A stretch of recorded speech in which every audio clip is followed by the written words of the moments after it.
नमस्कार दोस्तों, मैं ब्रिजेश सर आपके अपने चैनल सुपर स्टडी 24 पर स्वागत करता हूं। दोस्तों, मुझे विश्वास है कि इंडियन ज्योग्राफी और वर्ल्ड ज्योग्राफी की जो ये श्रृंखला चल रही है आपको पढ़कर बहुत मजा आ रहा होगा और सभी चीजें याद हो जा रही होंगी। तो दोस्तों, इसी उम्मीद के साथ हम आज लेके आए हैं इंडियन ज्योग्राफी के अंतर्गत भारत की सभी प्राकृतिक वनस्पतियों को। आज हम देखेंगे कि भारत में कौन कौन सी प्राकृतिक वनस्पतियां पाई जाती है। दोस्तों, जिस प्रकार मानव एक ही है लेकिन इसकी अलग अलग प्रजातियां हैं। जैसे मंगोलायड प्रजाति को देखेंगे आप, जिनकी आंखें भारी भारी और चेहरा गोल होता है, वो अलग प्रकार के पीले पीले दिखाई देते हैं, उनका कलर पीला होता है। लेकिन अगर भारतीयों को देखेंगे तो यह अलग कलर में दिखाई देंगे, इनका चेहरा अलग दिखाई देगा। तो मानव तो एक ही है लेकिन इसकी अलग अलग प्रजातियां हैं। उसी प्रकार जो वनस्पतियां हैं यह भी एक ही हैं लेकिन इनकी भी अलग अलग प्रजातियां हैं। जैसा जैसा वातावरण बदलता है वह अपने अपने वातावरण में अलग अलग प्रकार की वनस्पतियां अपने आप को ढाल लेती है। जैसे देखिए दोस्तों, तो भारत में कुल पांच प्रकार की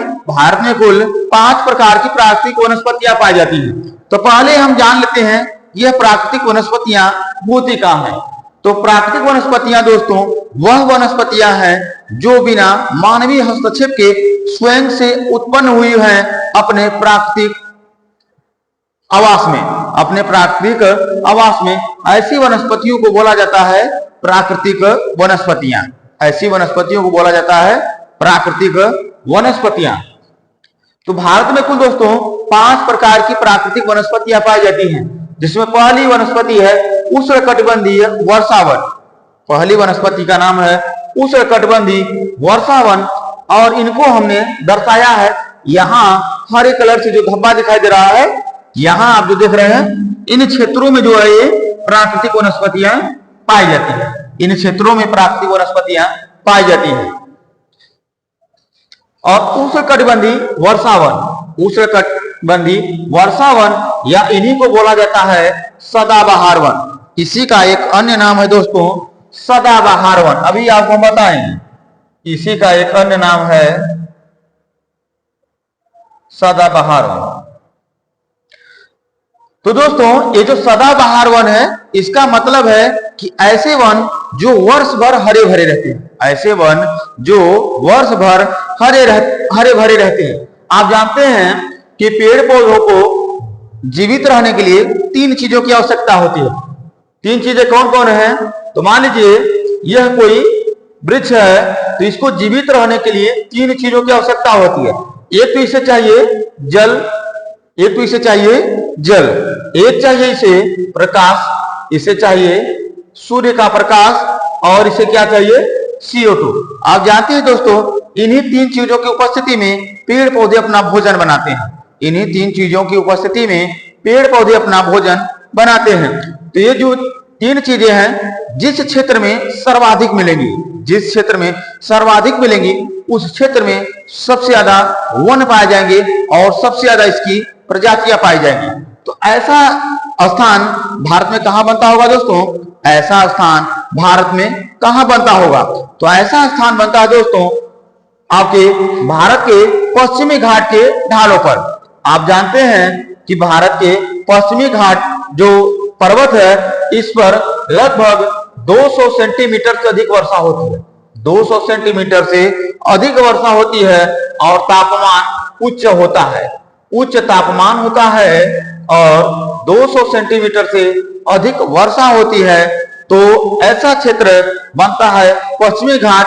और आप जानते हैं यहाँ आपके पूर्वोत्तर राज्यों में आप जानते हैं कि मेघालय राज्य के अंतर्गत मोंगसीराम क्षेत्रों में सबसे ज्यादा वर्षा होती है। इन क्षेत्रों में भी सदाबहार वन पाए जाते हैं। इसके अलावा अंडमान निकोबार, यहाँ जो आपको द्वीप दिखाई देते हैं, यहाँ आपको जो छोटे छोटे द्वीप दिखाई देते हैं इसे बोलते हैं अंडमान निकोबार और यहाँ पर भी पाया जाता है सदाबहार वन। सदाबहार वन का मतलब दोस्तों क्या होता है? वे वन जो वर्ष भर हरे भरे रहते हैं। तो हरे भरे कहाँ रहेंगे? जहां सर्वाधिक वर्षा होगी और तापमान उनको अच्छा मिलेगा, तो भोजन भी इनका अच्छा बनेगा।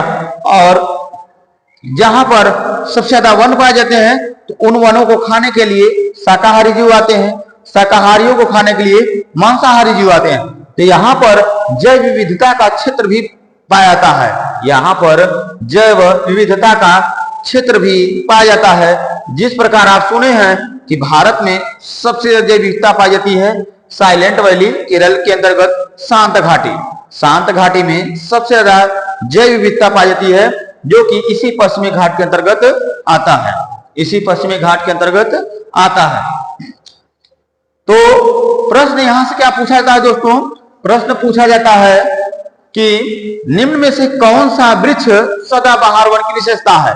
तो हम देखेंगे कौन कौन से वन उष्णकटिबंधीय वर्षा वन के अंतर्गत आते हैं। कौन कौन से वन उष्णकटिबंधीय वर्षा वन के अंतर्गत आते हैं? तो इसमें अगर देखें, एक वृक्ष है महोगनी का, एक वृक्ष है महोगनी, एक वृक्ष है, एक वृक्ष है महोगनी, एक वृक्ष है महोगनी के बाद एक वृक्ष है एबोनी, एक वृक्ष है एबोनी, तीसरा है रोजवुड, तीसरा है रोजवुड, चौथा है सिनकोना, चौथा है सिनकोना। सिनकोना वृक्ष का नाम दोस्तों आप सुने होंगे, जिससे मलेरिया की दवा बनाई जाती है। एक इससे औषधि निकाली जाती है जिसका नाम है कुनैन, जिसका नाम है कुनैन, और यह मलेरिया में इसका जो उपयोग किया जाता है। सिनकोना के बाद दोस्तों एक वृक्ष आता है रबड़, एक वृक्ष है रबड़ भी जो है सदाबहार वन की विशेषता है। रबड़ का वृक्ष भी सदाबहार वन की विशेषता है। अगला वृक्ष है ताड़ और नारियल, ताड़ और नारियल। इन वृक्षों को नोट कर लीजिएगा दोस्तों। इनसे पूछा जाएगा कि निम्न में से कौन एक सदाबहार वन की विशेषता है? तीन वृक्ष ऐसा देगा जो किसी अन्य वन की विशेषता होंगे, और एक वन डालेगा इसमें से जो कि सदाबहार वन की विशेषता में आएगा। तो ये कौन कौन है दोस्तों? तो महोगनी, एबोनी, रोजवुड, सिनकोना, रबड़, ताड़, नारियल। इस किस वन की विशेषता है? उष्णकटिबंधीय वर्षा वन या सदाबहार वन की विशेषता है। ये वृक्ष वर्ष भर हरे भरे रहते हैं, ये वृक्ष वर्ष भर हरे भरे रहते हैं।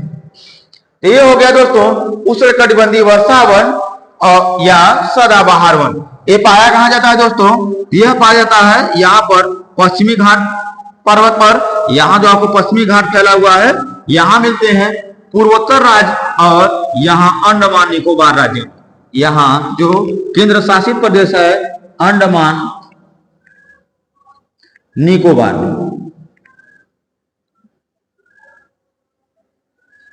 क्योंकि अंडमान निकोबार भी दोस्तों भूमध्य रेखा के निकट स्थित है, तो यहाँ भी उच्च तापमान होता है और उच्च वर्षा होती है, तो यहाँ भी सदाबहार वन पाए जाते हैं। आगे बढ़ते हैं दोस्तों, आगे बढ़ते हैं। तो ये हो गया सदाबहार वन। अगला है वन मानसूनी वन। अगला वन है मानसूनी वन, या इसे बोलते हैं पतझड़ वन, इसे बोलते हैं पतझड़ वन, या पतझड़ को ही पर्णपाती वन भी कहा जाता है। तो ये वन कैसे होते हैं दोस्तों? तो नाम से ही पता चल रहा है आपको पतझड़ वन। तो पतझड़ का मतलब वे वन जो अपनी पत्तियां गिरा देते हैं, वे वन जो अपनी पत्तियां गिरा देते हैं। जैसे जो पतझड़ वन होते हैं, यह ठंडी के बाद और गर्मी के आगमन से पहले, ठंडी के अंत और गर्मी के आगमन से पहले यह अपनी पत्तियों को गिरा देते हैं, इसलिए इनको बोला जाता है पतझड़ वन, इसलिए इनको बोला जाता है पतझड़ वन। और भारत में सबसे ज्यादा पाया जाता है पतझड़ वन। भारत में सर्वाधिक अगर पूछे जो है किस प्रकार के वन पाए जाते हैं, तो पतझड़ वन या पर्णपाती वन, या इसे बोला जाता है मानसूनी वन, क्योंकि यह वन मानसून का अनुसरण करते हैं। जब तक वर्षा होती है तब तक ये हरे भरे रहते हैं, वर्षा समाप्त हुई भूमि की नमी समाप्त हुई, इसके बाद ये अपनी पत्तियों को गिरा देते हैं। इसके बाद ये अपने पत्तियों को गिरा देते हैं ताकि वाष्पोत्सर्जन की प्रक्रिया ज्यादा मात्रा में न हो, नहीं तो भूमि का पानी समाप्त हो जाएगा और इनका जीवन खतरे में आ जाएगा और यह सूख जाएंगे। तो मानसूनी वन में अगर देखें दोस्तों, अगर मानसूनी वन में अगर देखें इसमें कौन कौन आएगा, तो मानसूनी वन में आता है, मानसूनी या पतझड़ वन में इसमें आता है एक वृक्ष का नाम रखिएगा आप, जो है एक वृक्ष का नाम याद रखिएगा, चंदन। ये चंदन सबसे ज्यादा बार पूछा गया है दोस्तों कि चंदन किस वन की विशेषता है, तो चंदन जो है यह मानसूनी या पतझड़ वन की विशेषता है। जो चंदन का वृक्ष होता है यह मानसूनी या पतझड़ वन की विशेषता है। इसके बाद आता है महुआ का वृक्ष आता है, साल, महुआ, साल, शीशम, शीशम, सागौन, सागौन, शीशम,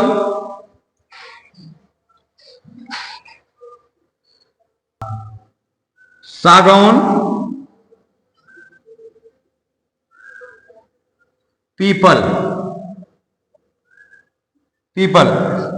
इन वृक्षों को आप ध्यान से देखिएगा दोस्तों, आप देखेंगे कि जैसे ही ठंडी समाप्त होती है, गर्मी का दिन शुरू होता है, तो आप देखेंगे ये वृक्ष अपनी पत्तियों को गिरा देते हैं, अपनी पत्तियों को गिरा देते हैं। और एक वृक्ष नीम, नीम को भी आप देखेंगे एकदम जैसे लगता है कि सूख गए हैं, सब बिल्कुल कंकाल के जैसे लगते हैं। लेकिन ये क्यों सूख गए हैं, ये क्यों सूख गए, तो इसी वाष्पोत्सर्जन की प्रक्रिया से बचने के लिए अपनी पत्तियों को गिरा देते हैं ताकि इनका जीवन बचा रहे। तो कौन कौन आते हैं, तो यहाँ जो उत्तर प्रदेश राज्य के अंतर्गत यहाँ जितने भी आप वृक्ष देखते हैं वो लगभग जो है किस वन की विशेषता है, तो वे सभी जो है पतझड़ या पर्णपाती वन की विशेषता है, जिसमें चंदन, महुआ, साल, शीशम, सागौन, पीपल, नीम, आम का भी वृक्ष, ये सभी किस वन की विशेषता, तो पतझड़ या पर्णपाती वन की विशेषता है। आगे बढ़ते हैं दोस्तों, आगे बढ़ते हैं। तो अगला वृक्ष है कटीले वन और झाड़ियां। अगला वृक्ष है कटीले वन और झाड़ियां। कटीले वन और झाड़ियां उन क्षेत्रों में पाई जाती हैं जहां 70 सेंटीमीटर से भी कम वर्षा होती है। जहां 70 सेंटीमीटर से भी कम वर्षा होती है वहां पर जो वनस्पतियां मिलती हैं उन्हें बोलते हैं कटीले वन और झाड़ियां। तो कटीले वन और झाड़ियां इस मैप में कहां पाई जा सकती हैं दोस्तों, आप सोचकर इसको बताइएगा। तो कहां मिल सकती है दोस्तों, तो ऐसा क्षेत्र कहां मिल सकता है, ऐसा क्षेत्र मिलता है राजस्थान, गुजरात, इन क्षेत्रों में मिलता है जहां पर वर्षा 70 सेंटीमीटर से भी कम पाई जाती है। तो होता क्या है कि यहाँ जो वृक्ष होते हैं ये अपने अस्तित्व को बचाने के लिए, यह अपने जीवन को बचाने के लिए ये क्या करते हैं, ये वृक्ष अपनी पत्तियों को कांटे के रूप में तब्दील कर देते हैं, अपने पत्तियों को कांटे के रूप में बदल देते हैं। और इसके अंतर्गत जो वृक्ष आते हैं उनमें अगर हम देखें तो नागफनी, नागफनी के बाद एक वृक्ष है राजस्थान में खेजड़ी का वृक्ष, नागफनी, खेजड़ी, बबूल, नागफनी, खेजड़ी, बबूल, ये जो वृक्ष हैं ये पाए जाते हैं कहां पर दोस्तों, तो ये मिलते हैं राजस्थान के, गुजरात और थोड़ा सा पंजाब के क्षेत्रों में भी मिलते हैं जहां पर 70 सेंटीमीटर से भी कम वर्षा होती है। 70 सेंटीमीटर से भी कम वर्षा होती है, वहां पर ये वृक्ष पाए जाते हैं। तो ये खेजड़ी याद रखेगा, पूछाता है जो खेजड़ी का वृक्ष है यह किस वन की विशेषता है, तो यह कटीले वन और झाड़ियां वन की विशेषता है। आगे बढ़ते हैं तो यहां आपको कुछ यहां चंद्राकार की प्रकार की कुछ संरचनाएं बनी है। यहां भी दोस्तों जो है यहां पर भी पाए जाते हैं कटीले वन और झाड़ियां, यहां पर भी पाए जाते हैं कटीले वन और झाड़ियां। यहां पर क्यों मिल रहे हैं दोस्तों, यह एक प्रकार का वृष्टि छाया प्रदेश है, यह एक प्रकार का वृष्टि छाया प्रदेश है। वृष्टि छाया प्रदेश क्या होता है दोस्तों? तो होता क्या है कि यहाँ दक्षिणी पश्चिमी मानसून, अरब सागर से उठने वाला दक्षिणी पश्चिमी मानसून ये क्या करता है कि पश्चिमी घाट पर्वत से टकराकर यहाँ तक तो खूब वर्षा करता है, यहाँ पर खूब वर्षा करता है, लेकिन आगे बढ़ते हुए यहाँ तक पहुंचते पहुंचते यह अपनी नमी को खो देता है, यह अपनी नमी को समाप्त कर देता है, क्योंकि यहाँ जो पश्चिमी घाट पर्वत है इनसे यह टकरा जाता है और यहीं पे अपनी लगभग नमी को गिरा देता है, अपनी सर्वाधिक नमी को गिरा देता है और आगे पहुंचते पहुंचते यहाँ तक पहुंचते पहुंचते इसमें नमी पूरी तरह से समाप्त हो जाती है।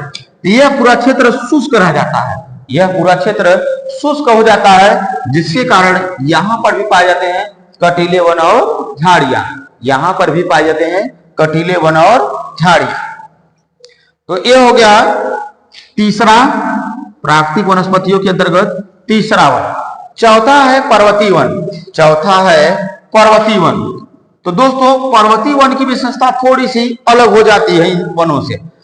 जिस प्रकार ये जो आप तीनों वन पढ़े हैं यह आपके मानसून का वन अनुसरण करते हैं, मतलब वर्षा का अनुसरण करते हैं, लेकिन जो पर्वतीय वन है यह ऊंचाई का अनुसरण करते हैं, मतलब ढाल जो पर्वत है कोई उसका ढाल जैसे जैसे ऊंचा होता जाता है यहाँ पर जो मानसून है ये बदलता जाता है, यहाँ का जो मौसम होता है यह बदलता जाता है और उसी प्रकार की वनस्पतियां इन क्षेत्र में पाई जाती है।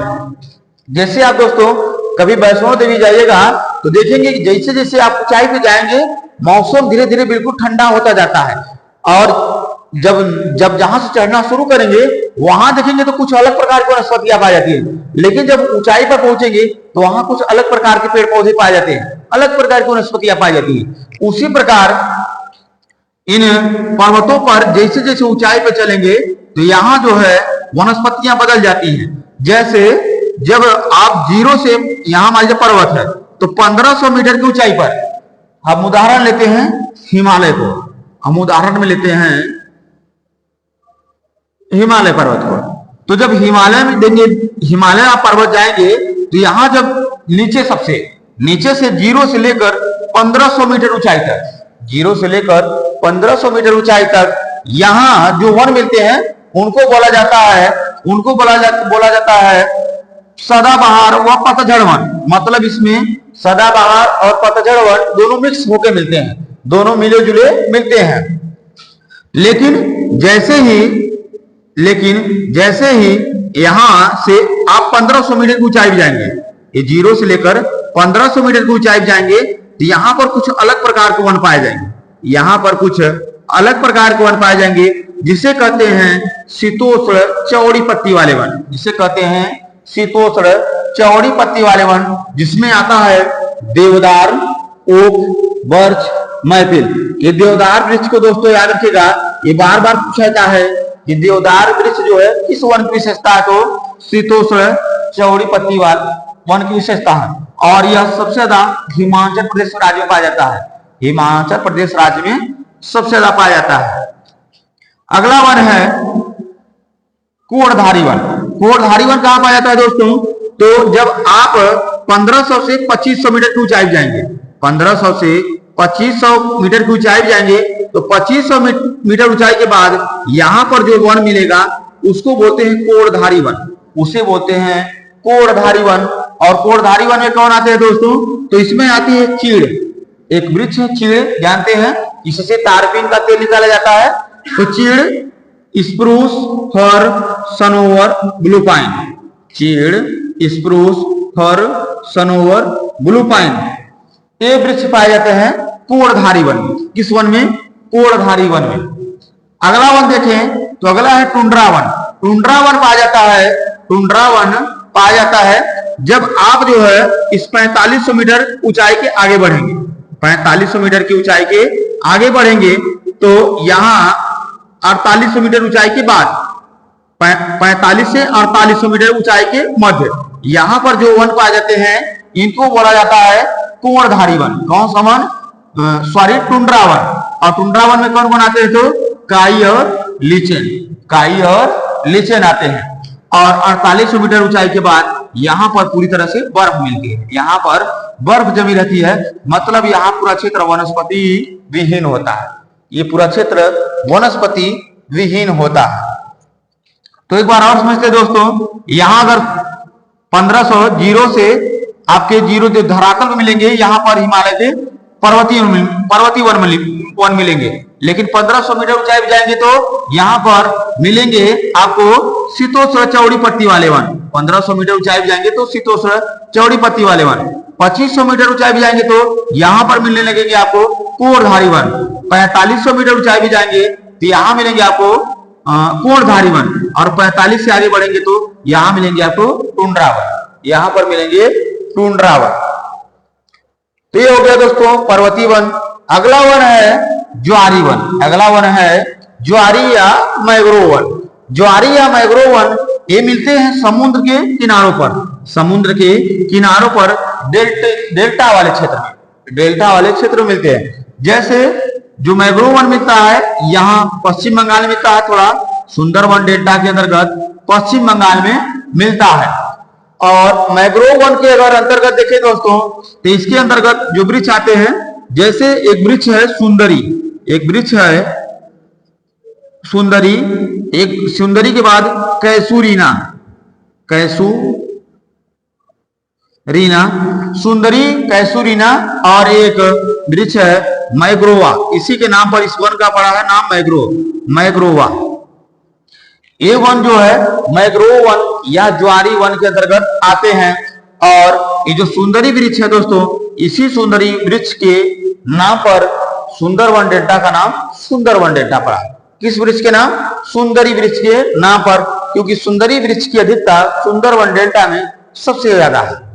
तो ये हो गया दोस्तों भारत की सभी प्राकृतिक वनस्पतियां और इनसे पूछे जाने वाले प्रश्न। तो दोस्तों तो मिलते हैं अगली वीडियो में, तब तक के लिए धन्यवाद।